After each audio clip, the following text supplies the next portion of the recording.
to our webinar on augmenting operational excellence with digital technologies as a business strategy. My name is Prashant. I'm one of the senior managers at the Center for Business Innovation. Thank you for joining in on a Friday afternoon to dig deep into the topic that Professor Vijaya is going to take care.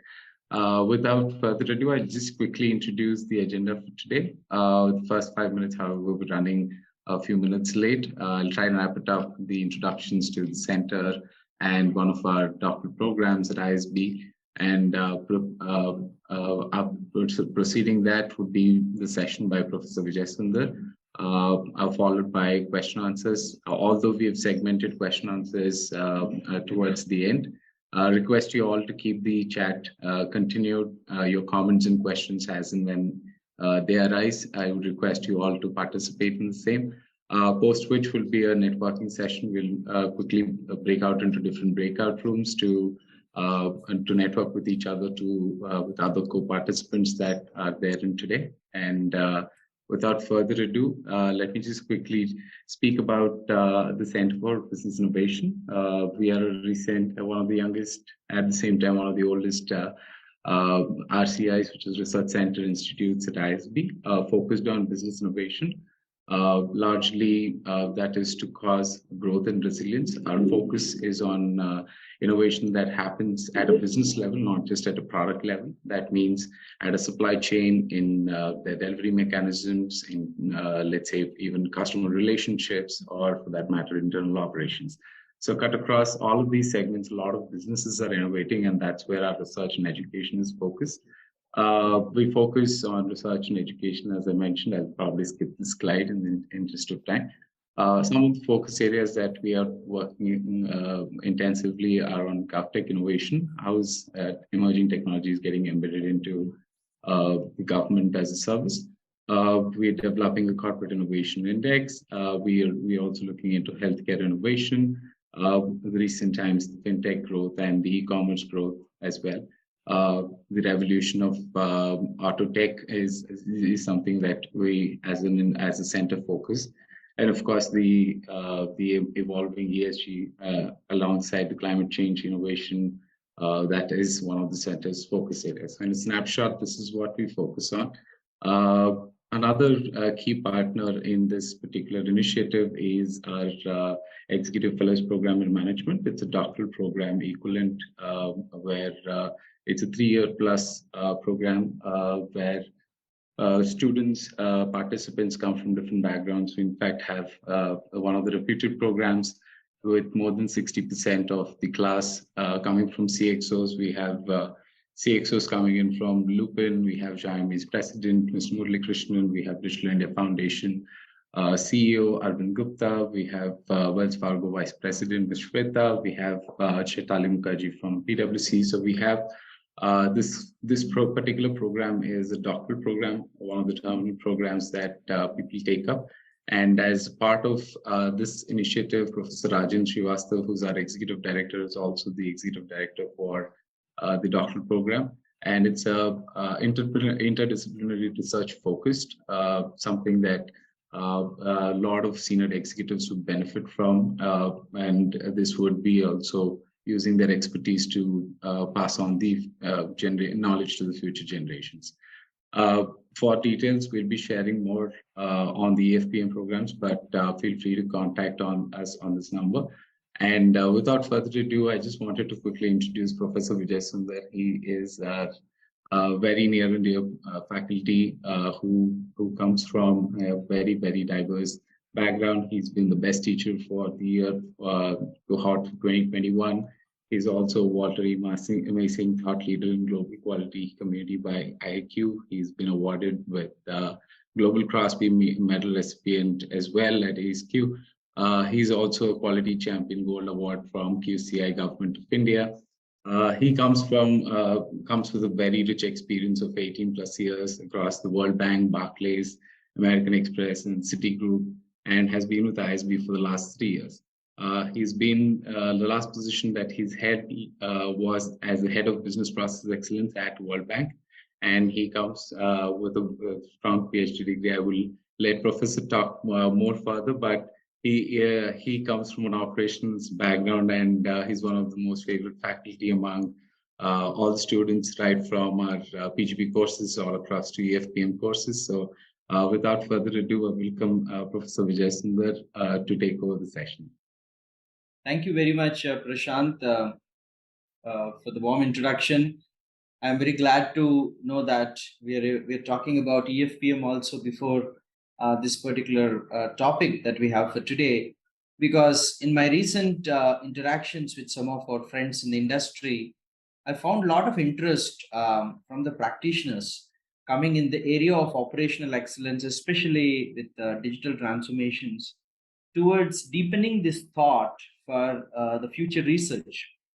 And it is a very good sign that these kind of practical topics are picking up for research interest. So that gels very well with our executive PhD program that we have at ISV. So incidentally, it's a good thing that we spoke about EFPM before we get started. Okay, so talking about the topic for today, augmenting operational excellence with digital technologies as a business strategy. I will talk for about 45 minutes to about 60 minutes. I have a couple of slides to take you all through. And I have requested that we have the Q&A towards the end. But if you have any burning questions that you cannot stop till the end, you can please use the chat box to put in those questions. Okay, so first let us start from the basics of what does this topic really mean? Because these terms sometimes may have different meanings to different people. For example, operational excellence means different things to different people. It all depends on the context, it all depends on the organization, the industry, the phase of our organization, whether it's in the growth stage, whether it's in the initial stages. So these terms can be sometimes very fuzzy. So first, let me start by introducing these terms, both operational excellence and digital, and then we will see how to marry them both towards making a business strategy. So to start with, let's ponder on this question. What is operational excellence? If we see the origins of this particular term, I remember reading a HBR article about 2 decades ago, where this term was first used by Tracy and Versima in one of the very popular Harvard Business Review articles, where they explain operational excellence in a very practical way. They define operational excellence as an execution strategy. That means every organization talks about strategy to build competitiveness, strategy to gain a competitive advantage. And generally, the strategy discussions happen in the boardroom, right? The top management generally get involved in the strategy discussions. Now, what's next after a strategy is formulated?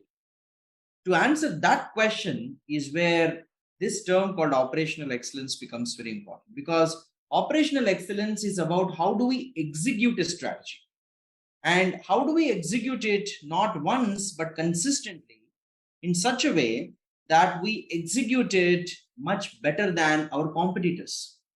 For example, there could be firms which have a same strategy. Firm A may think about reducing the cost and passing on the cost benefit as low price to the customers. Now, there are maybe several other organizations in the same industry who have the same strategy, the low cost strategy, popularly known as. But when all the firms have the same or a similar strategy, what makes the difference is this operational excellence. That means, how do you execute the strategy? The way the strategy gets executed defines what I mean by operational excellence. And for that, as a firm, we need a lot of robust systems, efficient processes, aligned people, and overarching culture. We'll talk about these elements a little later, but I'm just setting the stage. What do I mean by operational excellence upfront? Now, by being an operationally excellent organization, we have many benefits. Obviously, the firm will gain competitiveness over a period of time by practicing operational excellence by several pathways. One could be by reducing the operational risk as a pathway. The other could be reducing the operating costs. The other could be impacting the top line revenues, and so on. Now, with this as the background as operational excellence, let me extend this discussion towards something really operational. That means what? That means about problem solving in organizations. As a strategy, as a concept, this may sound very interesting, but is it practically, how is it really used? From that perspective, I would like to call in the second definition, where we embed many elements of leadership, teamwork, and continuous improvement towards solving complex problems in firms. The complex problems could be of any kind. It could be about tackling the new entrants into the market, or learning the new technologies in the market, or embracing and reacting to the exponentially ever increasing customer needs. It could be any such opportunity or a problem that we see in the industry. But when we are practically able to apply our operations thinking towards these three aspects, the teamwork, the leadership, and continuous improvement, then we can see operational excellence really getting materialized in the real world. But this is all about what is operational excellence. So I'm just trying to set the stage for the rest of the presentation. Now that we have observed what is operational excellence, let me talk about these practices. These practices are all familiar to most of us attending this session. There is nothing really new about them, because for past several years, almost all the industries have been talking about quality management, continuous improvement, root cause analysis, Kaizen, business excellence, Six Sigma, and so on. The agenda today is not to ponder about these individual practices, because these practices have a lot of pros and cons associated. Today, we are not going to talk about these practices, which generally operational excellence is kind of associated with by most of us. But operational excellence is much beyond these practices. Operational excellence forms the micro foundations of these practices. So if your organization is embarking a lean initiative, or an agile initiative, or a new product development initiative, or a process improvement initiative, what is the capability which drives those initiatives is what I call as the micro foundation of operational excellence, right? So let me not spend much time on all these practices, but I wanted to let you know that through these practices is how the industries are today looking at operational excellence, and I call that as a very myopic view of it. Because if we restrict it to a practice, then we are putting ourselves into a boundary condition. Once we break that boundary condition, that is where the true excellence comes into practice. Let me expand more about this as we go along. But before that, let me also highlight that many of us generally think operational excellence means efficiency. But that is not the correct way of looking at operational excellence for many reasons, because efficiency is producing better output by kind of limited resources available to us. That is one way of looking at operational excellence. Of course, it could contribute to operational excellence, but that is not operational excellence all about. It starts from the boardroom as a strategy, and then it drills down into the systems, processes, and people. So from top down and bottom up, in both ways, the flow of information, material, thinking, and culture contributes to this holistic system called operational excellence. So it is not merely a strategy, it is not merely about execution, it is a combination of both. So if I have to put it in a simple management terminology, I would call it as effectiveness, that means doing the right things, and efficiency, which is doing things in the right way, together is what we can term as operational excellence. So any discipline of management can fit into this particular construct directly or indirectly, and that is what we are calling as operational excellence, right? So now that I have introduced what is operational excellence to all the listeners, let me also talk a little bit about the digital era, the digital transformation, the digital technologies that we are looking at.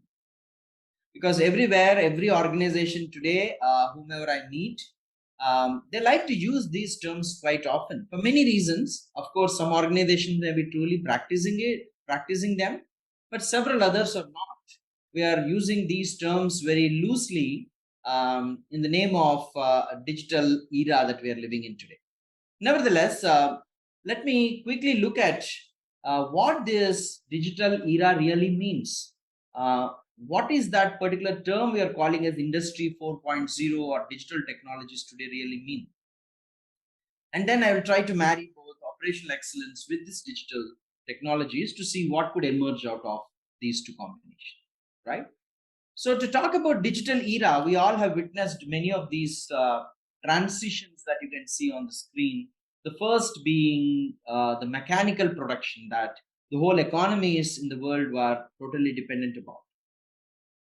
Steam engine was a big innovation. Then we had the cotton spinning, the railroads. All these were big things under the innovation umbrella at some point in time. In 1780s, thinking about steam engine was such a great breakthrough in the human evolution. But in 1800s, especially in the late 1800s, roughly around 1870s, there was another breakthrough that we all have witnessed as mankind, where we moved away from what was called as a steam engine to what was called as the electric bulbs. We spoke about the electrical energy. We spoke about what was focused or concentrated into called as division of labor, where people had a systematic scientific way of executing things in organizations. So many of these innovations of 1800s then gave a big breakthrough, and that was truly what we called as the Industrial Revolution 2.2. And then time passed on, and in 1960s, computers became a big buzzword, where we looked at electronics, the personal computers, automations, desktop automations, and so on. And today, the world has evolved to a stage where we're talking about the cyber physical systems. Man to machine communication is now today outdated. I mean, we are talking about machine to machine communication in many ways. How is 3D printing, augmented technologies, additive manufacturing, Internet of Things, cloud computing, adding value to our businesses today. There are several digital natives who have embraced these technologies and have developed a great level of business models and revenue models out of these technologies itself. Now, this is the era that we are living in. And now let us go back and think about our operational excellence definition that I put forward right in the beginning. Now, what does operational excellence mean to us in the digital era is an important question to ponder.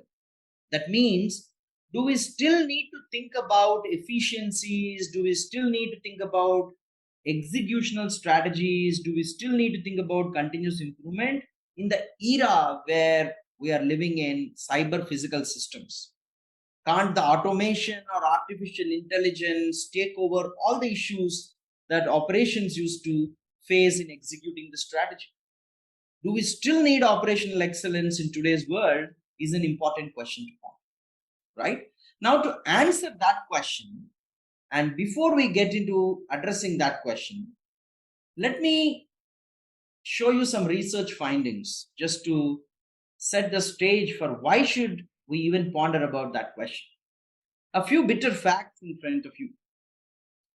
This is a survey that Forbes published recently, and it says that 70% of digital transformations today fail.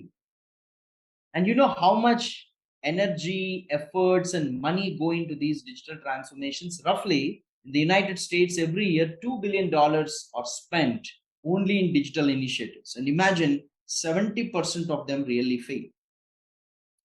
We all want to be digital. Digital is the buzzword today, the fashion of the industry, every industry. See this research finding, which is really bitter fact. Adding more to that, we have more research from Boston Consulting Group, which says 55% of companies today are not satisfied with the digital change which they make. That means the impact on people because of digital is not quite satisfactory.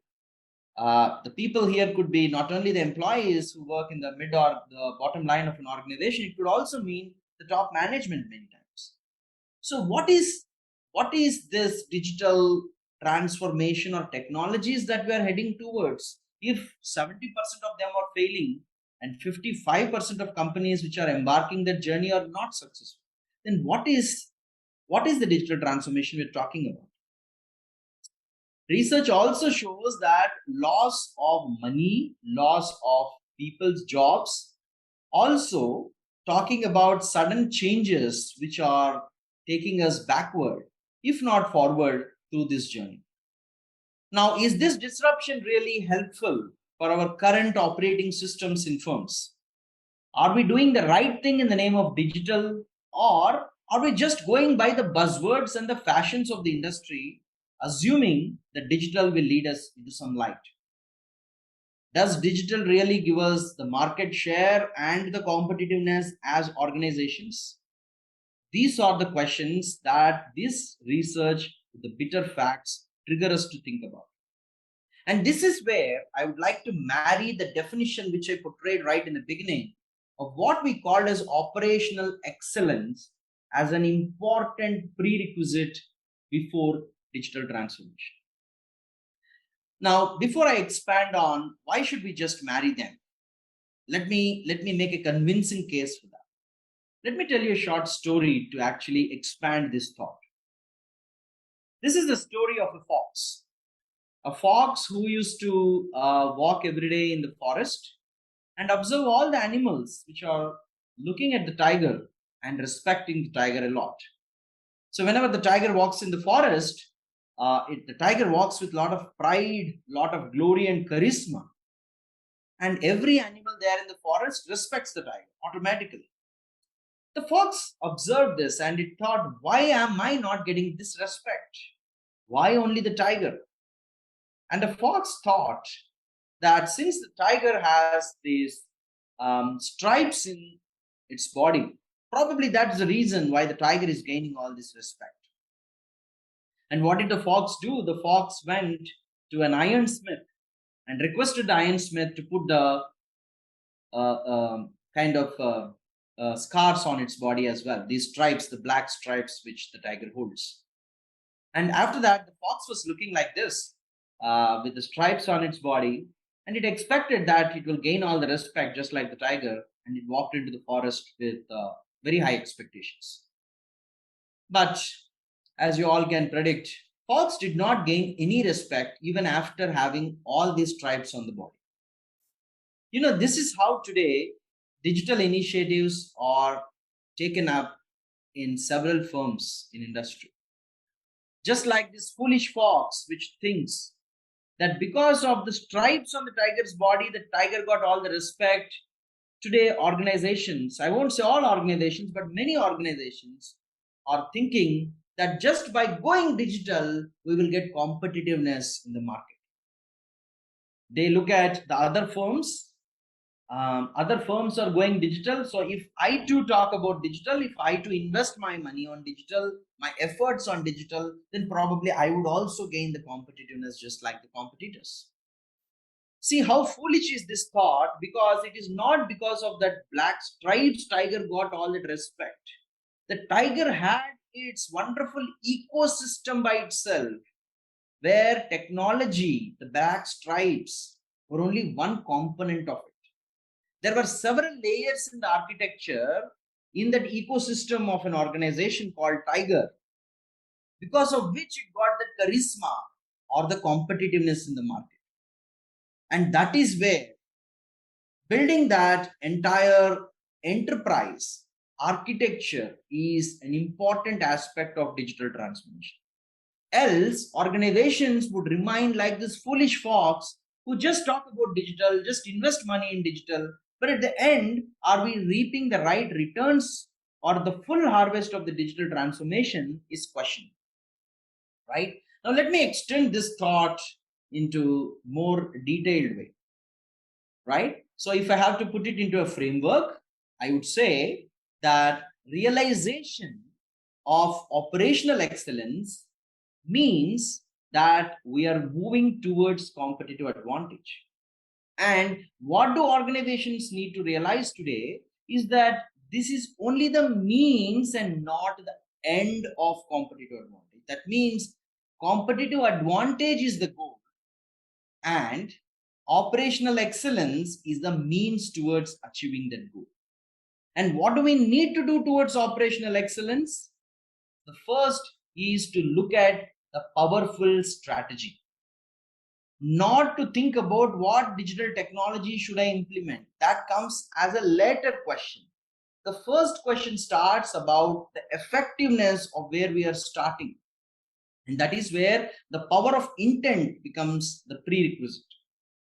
And then comes the focused approach, or creating a practice of realizing that strategy. And that is where we start gaining both the short-term gains to get a temporary advantage and a long-term capability for sustained competitive advantage. Now, this is the flow of thinking which I would like to call as the framework of operational excellence, where we are clear about the goal and not get distracted away by the new technologies that are spoken all around by our competitors or people around in the market research. The goal is clear, that is competitiveness, that is top line benefit, that is bottom line impact. And then we start with the strategy, keeping this goal at the background. And the strategy is backed up by your power of intent. That means, what is the purpose of even executing a particular piece of strategy? And from that comes your execution approach or realization approach, from strategy to value creation. And this happens through the capabilities. And together, this four is what constitutes the pathway or the framework of operational excellence. And that is why operational excellence is an important agenda to marry with the digital technologies in the current digital era. Right?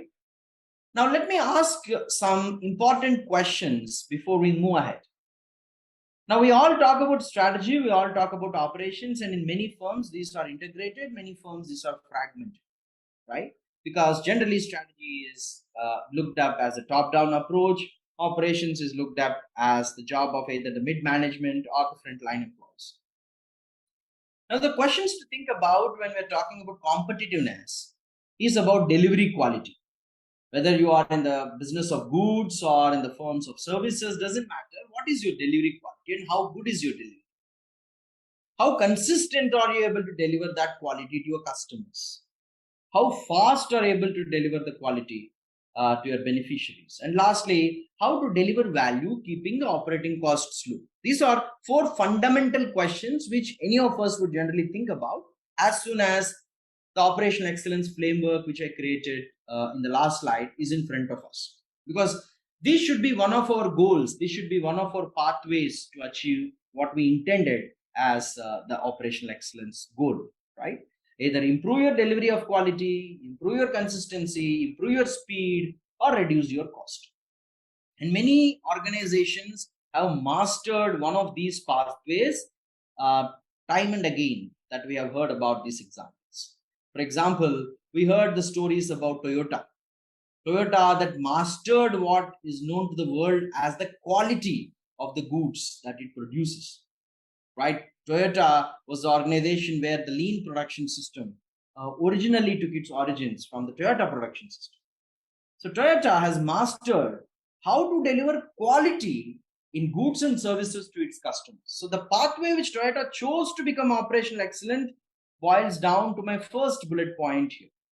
Another example could be General Electric, which mastered the consistency in its delivery. We all know about Domino's, which promised the 30 minutes challenge to its customers, where they say in 30 minutes, if we don't deliver a pizza to you, then means the pizza is free for you. That means their value enabler for operational excellence is speed, boiling down to the third bullet point here. And lastly, about keeping the operating costs low, a good example in the Indian context could be Indigo Airlines, where They claim to have the lower or the low cost airlines today comparatively. This holds good even today, even when the big players are not yet in the market. Still, the Indigo tries to keep their operating costs as low as possible and passes on that benefit to the customers to maintain as a low cost airline. Now, these are merely examples. I'm not saying these are the ones who really have kind of the only in the market to do this. There are many other firms which have mastered these pathways. But the point to be highlighted here is these examples help us to link to what I'm talking about, the pathways towards operational excellence or aligning operations to our original strategy that we spoke about. But the question to think about is, are these 4 bullet points which you see on the screen very discrete in today's digital era? Because again, coming back to a topic where we are scoping operational excellence in the context of digital technologies, the question to think is, hey, if 10 years ago, if I were to talk about operational excellence, then these 4 bullet points in a discrete way makes a lot of sense. And these companies have mastered them that way, right? They did not keep two legs in one. They kept both the legs in the same path, not one leg in the one path and other leg in the other. That's why they mastered these strategies. But today, our customers are not happy with a pizza, of course, coming to their table, which is delivered very fast. That means Domino's mastering the 3rd bullet point here, and a trade-off with the first 2 bullet points. That means imagine you getting a pizza within 30 minutes from your order, but it tastes very bad. Of course, as a customer, you're not going to like that experience. That means what? That means these 4 cannot be discrete in the current digital era, because we are talking about things which are of good quality and things which are consistent in the delivery and things which will come to your customers fast. At the same time, customers will pay less price for those goods or services. Now, customers want all 4 today. And that is where digital plays a critical role to enable all 4 pathways together as concurrent strategies or concurrent capabilities towards operational excellence, right? And that is where operational excellence helps us to trigger all the 4 pathways at the same time. So if I have to put this into an easy way to understand, originally our business models were always driven by a strategy and strategy guiding how the operation should work. This is the model that the B schools have been talking about for past several years, where strategy takes place, the strategic discussions happen at the top management level, and the operations where the value creation happens will take the strategy top down. But with the digital adding into this particular framework, the whole equation gets disrupted. That means it is not just strategy which guides the operations, but operations also start guiding or creating new strategies for firms. That is where the 4 capabilities which I spoke about are triggered by digital and boils back into creating new strategies. Let me give you an example. Think about healthcare as an industry. Traditionally, all the hospitals which are providing healthcare believed that healthcare is all about touch and feel with the patients. Patients used to feel good going and meeting the doctor. Many times when you pour out to doctor, meeting them in the hospitals physically, research shows that many times patients feel very comfortable, very relieved from their disease. And then the medicine, the doctor's empathy, the doctor's courteousness, the prescription accuracy, and of course the value added medicine, all that also adds together as a holistic system to cure a particular disease. This is how traditionally the healthcare industry has operated. But today, the other arrow which goes from operations to business strategy has been redefined in a way through telemedicine. Now, telemedicine did not exist in these big hospitals 10 years ago. So in 10 years ago, we all were looking at what was the business strategy of a hospital and how should my operations get aligned to it. But today, we are no more in that particular paradigm. It has shifted into how telemedicine, as an extension of my existing operations blended with technology, creates a new revenue model for an existing hospital in the existing market. That means what? My operations, in a way, is creating new revenue streams and leading to new business strategies for organizations. Right now, there could be several such examples you can think about in banking, in manufacturing, in higher education, or any other industry for that matter. Right. So, in short, if we have to think about digital implementation interventions today, which is very timely, which is very essential in the market, the point that I would like to drive home is don't jump into digital in the name of investing money, investing efforts right away.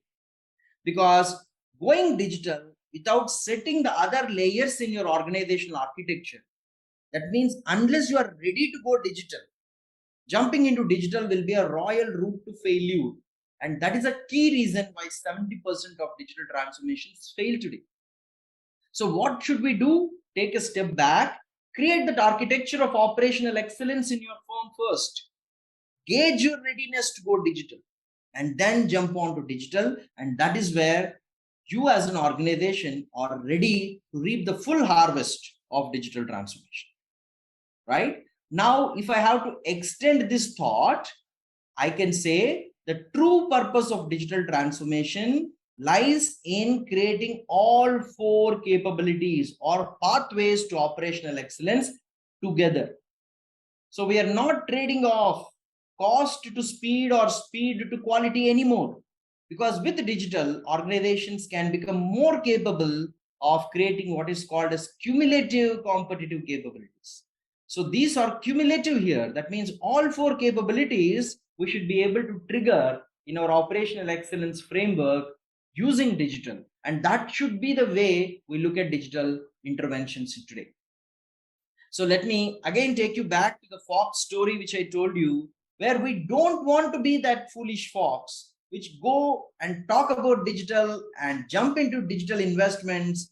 And I have seen several established big organizations making this mistake.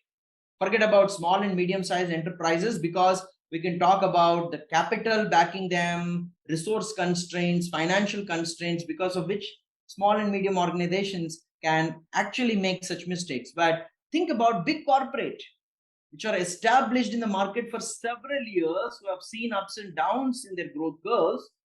They have made such mistakes of jumping into digital, assuming that going digital will give them a first mover advantage, going digital will give them competitiveness. And I don't deny that.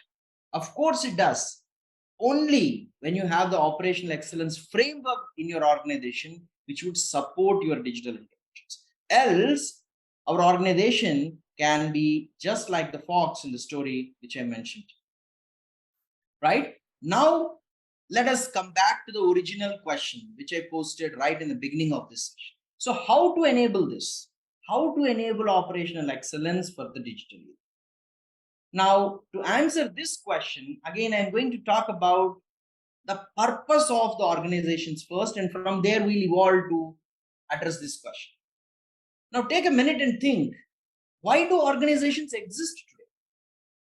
Organizations exist only because of people.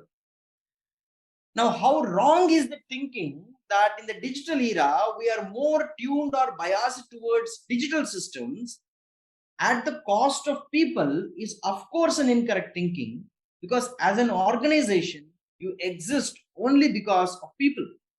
Now, people here could mean your employees, people here could mean your customers, people here could mean your stakeholders, your shareholders, your suppliers, and so on. It is only because of those people the organization still exists. Whether it is digital era, non-digital era, this does not change. Because if there is no people, there is no organization at all. Now, with this base of people, so this is my first layer in the operational excellence architecture I spoke about. The first layer is my people layer. Now, on this people layer, we are going to add another layer called process layer. Now, what is this process layer for? It is to make people's lives easier. It is to meet the needs of the people. It is to ensure that people enjoy the experience of either working or getting benefited. That means either employees or your customers of your products or services. Only for that reason, organizations create processes, isn't it? If we have to think the purpose of why do we have processes and systems, that's the true answer to that. If there is no people, there is no need for processes. And if there are no processes, the people may not have that alignment towards what to do and how to do in organizations to create value. So I am putting this process layer over and above the people layer in order to create that architecture that I spoke about for operational excellence, right? Now, as soon as I introduce the process layer, there is an intersection that you can see here, and I call that intersection as intelligence that emerges in the organization. And what is this intelligence? This is not new to us, because this intelligence existed right from that industry 1.0 or the steam engine days, where the invention of steam engine or invention of an electric bulb was a true intelligence of processes for the people, right? Now, this intelligence does not have anything to do with the digital or technology at all. And we lived for past several decades with this traditional intelligence. And that's where organizations still survive. We still had great market players. We had great products. We have big companies which are known to known in the markets for their own unique selling propositions. All that happened for past several decades. Now, what is added over and above this process layer is my technology layer. Now, this is where I am bringing in digital technologies in the current era that we are living in. Now, as soon as I put this technology layer, now processes and people will have two new interactions that you can see here. And I call them as automotive intelligence, which is the intersection between processes and technology, and artificial intelligence, which is the intersection between people and technology. Now, we use these terms very loosely in our corporate communications, but this is what they really mean. Now, what is automotive intelligence? Automotive intelligence is there are set processes in my organization. I am automating those processes in such a way that people don't work on those processes anymore, but my digital technologies or digital systems work on those processes tomorrow. And that's what we called as automation, popularly today known as robotics process automation as a technology. And this is what exactly it does.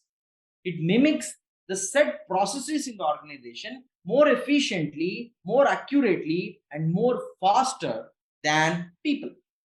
And that is why in this intersection that you see here as automotive intelligence, there is no people layer. It is only an intersection between processes and technology. But on the other hand, if you see the intersection between people and technology, which is technology sitting and observing your people, that means a digital system sits on your computer and it looks at how a person works on every transaction or every instance of either executing a particular procedure or serving a customer. Now, over a period of time, it observes, and it starts gaining that intelligence as a system. And that's what we call as artificial intelligence. For example, as a human being, when I look at something, I say this is white and this is black. I'm able to discriminate through my input device called eyes. I'm able to hear something. I'm able to translate that into my intelligence of thinking. I'm able to taste something and I'm able to translate that into my intelligence of thinking. Exactly a 6-year-old kid type of a system which sits in my computer in the name of digital technology observes every instance of me looking, hearing, tasting, and feeling. And over a period of time, it starts understanding how we are getting this intelligence processed through all these input devices, and it starts predicting what would be our next step of taking a decision. And that is what truly we are calling as artificial intelligence today. Any artificial intelligence system, for that matter, let us take an NLP system. A system which could translate my voice into text. This is what we were doing even earlier for several years as human beings. Somebody speaks to us, we process in the mind and we understand it. So system today exactly is doing that. Somebody's voice is captured, translate into text by understanding what somebody spoke. And that is on this side where there is no process set, but different instances of people the technology observes and creates an artificial intelligence. Now, these are the three layers that we need to build for digital readiness as operational excellence framework before jumping into what we call in the name of digital interventions in organizations. Now, these three layers, when they are ready, that means people readiness, process readiness, and your existing technology readiness as an integrated whole. And as soon as I say an integrated whole, that there comes the core intersection between all the three layers, which I would like to call as collaborative intelligence. And what is this collaborative intelligence? This is where operational excellence for the digital era truly lies. This is where we are augmenting what we defined originally as operational excellence for the current digital era. Now, what is this collaborative intelligence? It is blending the people layer, process layer, and the technology layer together as an integrated system. I will give you several examples of organizations which mastered this piece today, because of which they gained competitive advantage, because of which they came into market, defined new products, defined new markets, and defined new business models. Right? Now, let us talk more about such examples of collaborative intelligence. The first example I have here is the Fortis Hospital in healthcare sector. Right? We all have heard a lot about Fortis, which is popularly known to be a reputed player in the corporate hospital market. Now, during the COVID time, when hospitals were really not able to attract physical patients because of the fear for infection at the hospital, Fortis came up with a quick collaborative intelligent robot where they put the robot, the physical robot, in the registration desk, so there is no human intervention. So it is considered more hygienic, and through which they were able to create the enhanced customer engagement right from the registration desk of a hospital itself. It worked pretty well for them. You can read more about this particular robot which I'm talking. Fortis Hospital implemented this in their Bangalore center, called the Mitra. Mitra was the name of the robot. Another such example is John Deere. John Deere, which is originally known as a company which sells the farming equipment, the heavy equipment for agriculture. For many years, they were very successful organization, popularly known for what they sell. But with the digital intervention, they redefine through collaborative intelligence their process, people, and technology layers put together. They came up with their IoT sensors being placed in this heavy equipment which they sell in agriculture market for the farmers, where these IoT devices capture several variables like the wind pressure, the soil, the seed which is put in, the climatic conditions, and it start predicting as a system which particular crop will be apt for which particular time to be put into the farmer's field. What kind of crop will go well together in what time situation in a year for a farmer to make the highest harvest. Now, these are the questions which they never thought for several years. They were thinking they are in an industry to sell tractors, they are in an industry to sell heavy equipment. But today, because of this collaborative intelligence, they created a new revenue stream of big data analytics by them itself. Now, they still sell this heavy equipment for a price, and they also sell what is called as predictive alerts to people. If you wish to get one, then you have to again pay for those alerts, and that became a new revenue model for John Deere. Similarly, in the higher education sector, I'm giving all these examples from different industries to ensure to make a point that this collaborative intelligence of operational excellence is domain agnostic. It is not specific to any one domain. It is more about our thinking. It's more about our execution of the strategy, right? Now, thirdly, this example is about ETH Zurich. ETH Zurich is a popular higher education school in Switzerland. Now, ETH Zurich thought a little different in their collaborative intelligence compared to other higher education institutions, where they came up with virtual reality glasses for their students or participants in their programs. So instead of taking the students to an industry and showing them, hey, this is how the industry works on what we're talking in a classroom, they got the industry back into the classroom with a 360-degree view of a student sitting with the virtual glasses in the class. Now, with this, I'm getting the product or the service to the customer and not customer to the product or service, created a new revenue stream for ETH Zurich altogether. So that is the competitive advantage enabler, which is very evident in higher education industry in this example. The last example that I have is from food and hospitality industry. This is a restaurant called Spice. Spice is a fully robotic restaurant in Boston. And what Spice does is when you go into the restaurant, there is no human being there. It's only about the exceptionally well processes which are run by robots, right from order taking to setting the expectation of wait time with the people who walk into the restaurant, to making the recipe, cooking the food, getting them to the table. Everything is robotized end to end, and that defined a new market by itself. Today, people who have witnessed the COVID disaster the past few years, of course, would prefer what we are currently defining as the hygiene rich food and hospitality industry. Now we are defining a new market through this business model.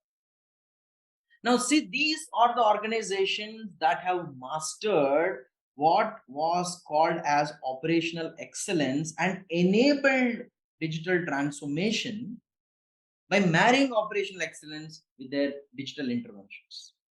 And that is the point I would like to drive as augmenting these two as a true business strategy for creating value in the firms. Right? So these are only a few examples, and I'm sure when you look in internet, you can find many such examples about the theme which we spoke today in this particular session. Right? So let me kind of quickly open the house for any questions because I've been talking for almost 50 minutes now. So if there are any questions, I can take them. Yes, Prof. There are two questions sitting in our inbox. One has been asked by Mr. Vinay Kumar. He's asking, fail in term of digital initiative, idea or execution? Okay, that's a wonderful question, Vinay. I mean, I like the way you defined failure in the three ways, right? One is the intent, one is the initiative or the idea, and third is the execution. And I would define failure in all these three terms. When I mean failure, the organizations which are just not getting up and trying to go digital still are failure. The organizations which have great ideas but don't execute is also a failure. Organizations which execute but don't execute well is also failure. But in the context of today's presentation, I would restrict it only to the failure of not executing something correctly. So because we're talking about competitive advantage, I assume that you already have competitive parity. That means you already have the intent, you already have an idea.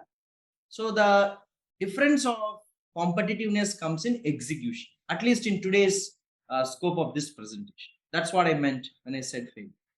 Okay. And the other question which came is, how is operational excellence anything to do with using tech for the benefit of improving the work? How is operational excellence to do with tech? For the benefit improving the work. That's what the question is coined. Maybe whoever have asked this question, can you give me example of what do you mean by work? Mr. Ramesh, if you can just ideate what you mean by work. Because the work which we do or the work which we think or design as a process, can you give me some more detail about the context for the question? I think he's asking from the point of view of work. Yeah, I understand. Okay, so let me give you, I don't understand the context pretty well, but I can give you an immediate answer basis my understanding. See, the whole point of operational excellence is to enable a system in the organization which prepares an organization towards competitiveness, right? Now, what will make me as a market leader is a fundamental question. Now, there are 10 players in the market. So I'm talking about competitive markets, by the way, not a monopoly, right? So we have tough competition, uncertainty all around, complexity, and volatile market. Now, this is where we have processes which define work. Probably Ramesh is calling processes as a proxy for work. So if we have good processes which are currently supporting people, which you already have that infrastructure, and that is the layer which I am asking you to gauge before jumping into digital. So to answer your question, does operational excellence enable new forms of work for competitiveness? The answer is yes. That's the key point I'm driving to. Right? But if you have a specific context in your mind, Ramesh, you can ask about the context. I see the question very generic, so I gave a generic response to it. But if you have a specific context, I'll be happy to give you more examples. Another question is there, Mr. Shekhar has coined. Could you describe how operational excellence maps how John Deere got a new stream of income? It feels like it is a new product idea. Oh, yes, of course. It is a new product idea. There is no doubt about it.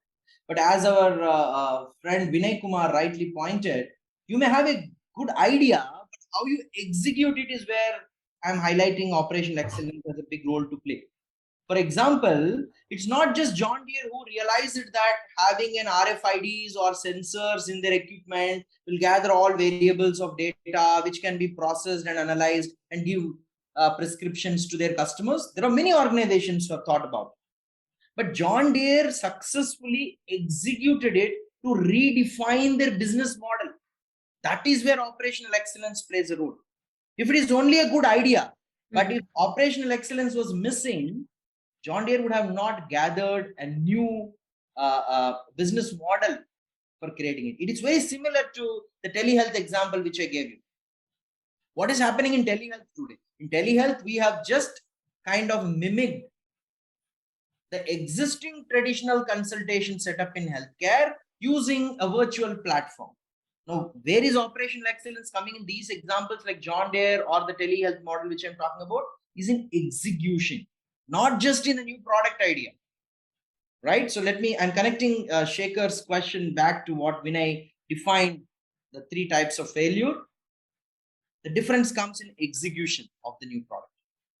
That's where operational excellence plays. Yeah. Professor, I would like to add one point here.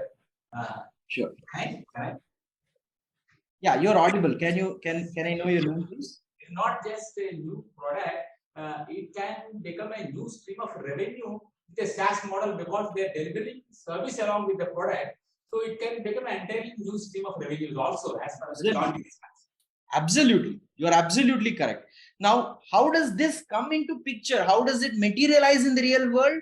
That how part is what operational excellence is playing a role, right? And you said exactly the right thing. You are redefining your purpose through a new revenue stream.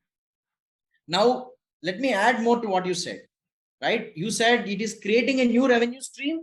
That means my old revenue stream is not getting faded away. It still continues. But my original healthcare model of looking at patients physically also is done by hospitals today. But this gave me a new model, adding more. That is where the cumulative capability is built in. Fantastic. Thank you. One point, Professor, here. Eventually, the operational excellence is leading for a new business models in every area of business nowadays. The moment you add technology into people and processes, the business model itself is changing and the old business model is becoming obsolete over a period of time. What is your take on that, Professor? Yes, I do agree to some extent when you say the existing business models becomes obsolete, because that is very, very industry specific. I cannot generalize what you said because as soon as we put the technology layer there, your people layer gets disrupted. I'll tell you how. Because see, as human beings, our beneficiaries don't see the whole day or their life very fragmented way, isn't it? For example, think of you getting up in the morning, looking at your WhatsApp images, WhatsApp messages for some time, then you place some food order on Swiggy, then you do some net banking on your net banking app. With that mindset, you look at something else in the physical world. Are you getting? Yeah. Now, what you expect is that probably if I can meet my doctor also, just like how I met my banker, how I met my food preparing restaurant, how I communicated virtually through WhatsApp. So what happens as customers, we are getting habituated into what is called as the digital intervention, not only from our industry, but as a human being, I look at all these as a path, right, in a day, and then I look at some other new need. So what has disrupted because of technology layer is this people's thinking has been disrupted. Their expectations have been disrupted, right? Now that adds more to your competitiveness. You know, earlier we used to think, okay, if I were to be Fortis, who is my competitor? Is another corporate hospital. But today, no, Citibank is also competing with Fortis because Citibank has habituated the customer for net banking, and that customer is expecting that digital on healthcare also. So this is the disruption which technology has created on people, right? On the other hand, it has disrupted the process layer also to a great extent, because today, what is leading to fastness? Think about digital natives. I mean, I am living in a world where by click of a button, I can explore a new route. I can explore a new driver. I can explore a food joint near me by having a mobile technology in my hand. Is my processes also getting disrupted because of technology? The answer is absolutely yes. With this complexity, let us answer your question that are my original business models getting obsolete? To some extent, yes. To some extent, yes. How? For example, today, if I were to order for a food, right, from a restaurant, I am already habituated that I will receive the food in next 10 minutes, right? Now the original going to a restaurant and getting the food as a business model, is it becoming obsolete? Probably yes, to some part of the market. To some part of the market.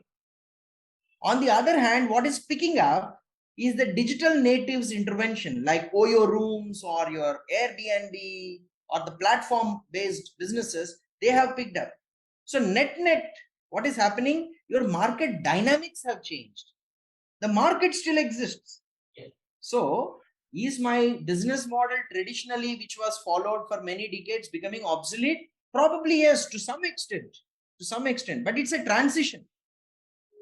Right? It's a transition, just like people moving from typewriters to computers was a transition. It did not happen overnight, right?